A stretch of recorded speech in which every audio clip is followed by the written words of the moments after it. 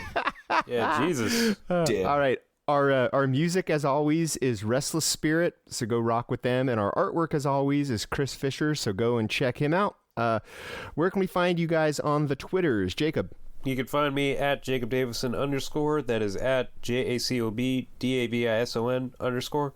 And you can check out my work on Dead Time Stories, the audio drama podcast, audio horror anthology podcast. That's Dead Time Stories on Google Play and iTunes. The one with the purple icon. Yes. Because there's a bunch of Dead Time Stories. What about you, Korea? Where can we find you? You can find me on Twitter and Instagram at Korean Barbecue. That's CORREIAN BBQ. And don't forget to check out Stardust. We have been posting more recently. There'll probably be like 5 or 6 videos involving Dark Fate on there real soon for me. Once I fully formulate. Me, you can find on Twitter at Cinema Fierite. That's like verite, but with fear, so it's FEARITE. Oh yeah, I should probably say where you can find all of us at the iHorror Facebook page. You can find all of us at iHorror.com and the iHorror.com Facebook page. Let's get on out of here. So we'll see you in a couple weeks. For me, James J. Edwards. I'm Jacob Davison. And I'm Jonathan Correa. Keep your eye on horror.